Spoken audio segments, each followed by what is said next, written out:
உளுந்து போட்டுருப்பாங்க. உளுந்து வந்து கழுவிட்டு அது வெள்ளை உளுந்து கருப்பு போட்டு நீக்கிட்டு அது கூட இந்த வெள்ளி பிஞ்சு தக்காளி இதெல்லாம் கலந்து கொடுப்பாங்க. சாப்பிட்டு பாரு ரொம்ப நல்லா இருக்கும். நாமளும் வீட்டு செய்யலாம். நமக்கு நேரம் கிடைக்கிறது அதுக்காக பெண்கள் சொல்லி செய்ய சொல்லலாம். நாமளும் ஊற வச்சுருக்காங்க. ஆமாம், எல்லாமே வந்துருச்சு. நண்பர்களை இருக்கணும்னு சொல்லிட்டு இருக்கிறீங்களா எப்படி அப்படின்னு சிந்தனைப்பாங்க.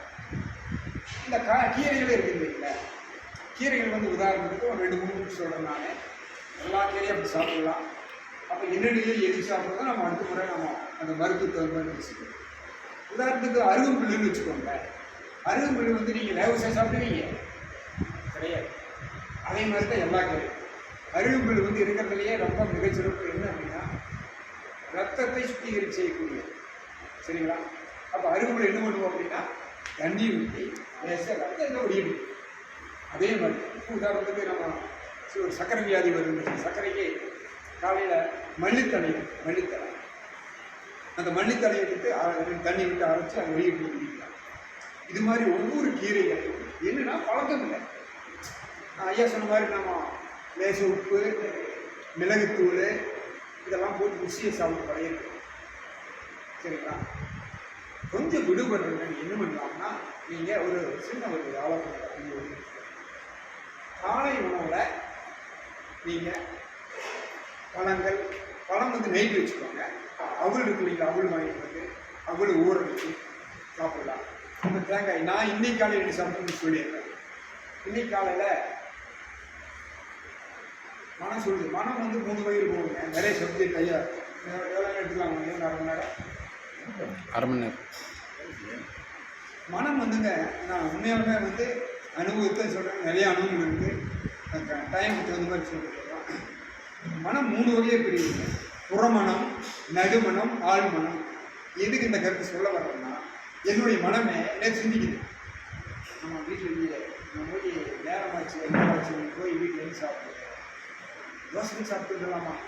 ஒரு மனம் சொல்லுது. இன்னொரு மனம் நீ தோசை நிறுத்திட்டியே உறுதி இருக்கணும் நீ எடுத்துக்கலாம் போல செய்ய உணவு தான் இருக்கோமே அப்போ போகலாம். அந்த மனம் சொல்லுது. ஒரு மனம் அந்த ஒரு சில வினாடிகள் மனம் சொல்லுது. இன்னொரு மனம் உடனே அப்படின்னு சொல்லி வண்டி திருப்பி அந்த வழியே தான் போகிறேன். வீட்டுக்கு போய் என்ன இருக்குது சாப்பிட்டு என்ன நீ தான் பசி வெள்ளம் நின்று அப்படின்னு சொல்லிட்டு போகிற வழியில் பப்பாளி பழம் மட்டும் வாங்கி கூட்டிட்டு போகிறேன். நைட்டு போய் வீட்டில் வாழைப்பழம் சாப்பிட்டேன். பொட்டுக்கடை எடுத்து சாப்பிட்டு எப்படி பசியாகாமல் இருந்தாலே இப்படியே இருப்பாரு. இன்னைக்கு காலை தேங்காய் உடைச்சி 2-3 பேர் அது வந்து வரத்தாங்காய் போச்சு உடைச்சி அதே கடிச்சு நான் டைம் வரும். டைம் மேனேஜர் தேங்காய் வரும். தேங்காய் சாப்பிட்டு வாங்கிட்டு போன பப்பாளி பழத்தை வந்து அது சாப்பிட்டா அவ்வளோ அமிர்தமாக இருக்குங்க. பப்பாளி பழத்தை சொல்கிறேன். நான் பார்த்து பற்றி பேசுகிறது 1 மணி நேரம். பப்பாளி பழம் அவ்வளோ அமிர்தமாக இருக்குது. சாப்பிட்டு முட்டுக்கடை சாப்பிட்டு ஏன் வரும்பொழுது தேங்காய் பால் பண்ணாமல் டைம் ஆகிடும். ஏன்னா அதுலேயே மூழ்கிடுவேன். இங்கே வரோம் குறிப்பிட்ட டைம் வரோம். இங்கே வந்து ஐயா தேங்காய் பால் இப்போது சோறு இல்லைங்க எப்படிங்க ஆற்றலோடு இருக்கிற சுறுசுறுப்பு இருக்கிறேன். இதெல்லாம் இல்லாமல் இருந்த காலத்துக்கு நம்ம இருக்கும்போது நீங்களே இருக்கீங்க. சரிங்களா? அதனால இது அனுபவமான உண்மை. இது வந்து சாதனை செய்வதற்காகல போதனை செய்வதற்காகல ஆரோக்கியமாக இருப்பதற்கு. சரிங்களா? யாருக்கிட்ட மருந்துகிட்ட போகாமல் இருப்பது பணத்துக்காக கிடையாது. நீங்கள் சார் எங்கே பணம் நிறைய இருக்குது அதுக்காக டாக்டர் போகணும்னு அவசியம் இல்லை.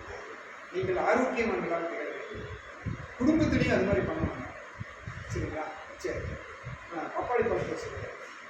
சில கருத்து என்னென்ன பெண்கள் எல்லாம் பண்ணுவாங்க. பெண்கள் என்னன்னா பப்பாளி பழ சூடு அப்படிலாம் கிடையாது. நான் இன்னைக்கு பற்றி சாப்பிட்டு தான் சொல்லாது.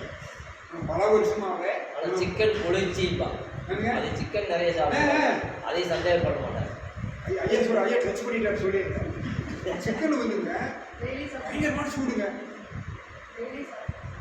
சரியான சூடுங்க. முட்டை சூடுங்க. ஏன்னா நான் அனுபவிச்சிருக்காரு சொல்கிறேன். இப்போ 35 வருஷம் முன்னாடி அனுபவிச்சு சொல்கிறேன்.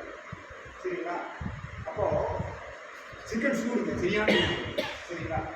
பப்பாளி பழ சூடுகள் கிடையாது. ஏன்னு சொல்கிறேன்னா உடம்புல இருக்கிற சூட்டையெல்லாம் வெளியே கொண்டு வந்துடும். பப்பாளி பழம் பாருங்க, உடம்பை சுத்திகரிப்பு செய்யும், விட்டமின் டி இருக்கிறது, இருக்கிறவங்களுக்கு கண் பார்வைக்கு ரொம்ப நல்லது சொல்லியிருக்கிறான். ரெண்டாவது கழிவுகளை சுத்தம் வெளியேற்றும். ஏன் கழிவு வெளியேற்று நான் பயன் பண்றேன். கழிவுகளின் தேக்கமே நோய், கழிவுகளின் நீக்கமே ஆரோக்கியம். என்ன கழிவு சார்? நீங்கள் ஒரு வாரம் 2 3 நாள் தப்பா நினச்சிக்காதீங்க, நான் பேசிதான் ஆகும். 2 3 நாள் வெளியே போலினா டாய்லெட் போலினா எப்படி வாங்கினாங்க? ஒன்றுமே வேண்டாங்க. பெண்கள் 2 3 பேர் இருக்கிறாங்க, நாம பொதுவாக எல்லாரும் தெரிஞ்சதுதான்.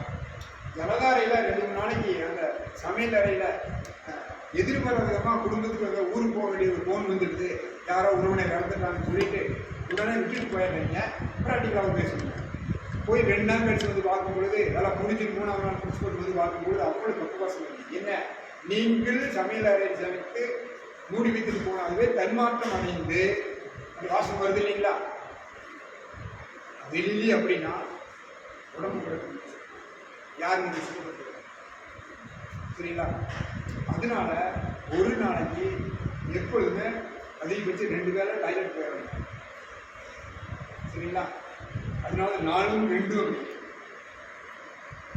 பெரும்பாலான நோய் ஐயா நாங்க கருத்து பதிவு செஞ்ச ஒண்ணுன்னா, நோய் வருவதற்கு காரணம் ஹெரிட்டரி, பரம்பரையாக நோய் வருவது 1, நாம் உண்ணுகின்ற உணவினால நோய் வருவது 2, 3ஆவதாக கழிவுகளை வெளியேற்றணும்.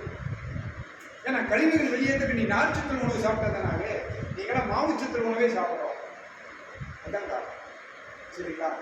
ஆக நார்ச்சத்து உணவுகளில் என்ன நிறைய இருக்குது அப்படின்னா, காய்கள் நிறைய இருக்குது. ஒரு உதாரணத்துக்கு பீக்கங்காய் எடுத்துக்கங்க, பீக்கங்காய் நார்ச்சத்து நிறைய இருக்குது. சரிங்களா? பூசணிக்காய் எடுத்துங்க, பூசணிக்காய் ஒரு அற்புதமான உணவு. பூசணிக்காயை நம்ம தேசியத்துக்கு தயவு செஞ்சால் பயன்படுத்துங்க. பூசணிக்காயை நீங்கள் வந்து அதை வெண்பூசணி சொல்கிறோம், அதை வந்து எடுத்துகிட்டு வந்து நீங்கள் அறுத்து சாப்பிடுங்கடான்னு சொன்னால் நாம் அதை அப்படியே பொட்டு அந்த வச்சு கொண்டு போய் வீட்டில் ட்ரெஸ்ஸிங் வச்சோம். நான் 25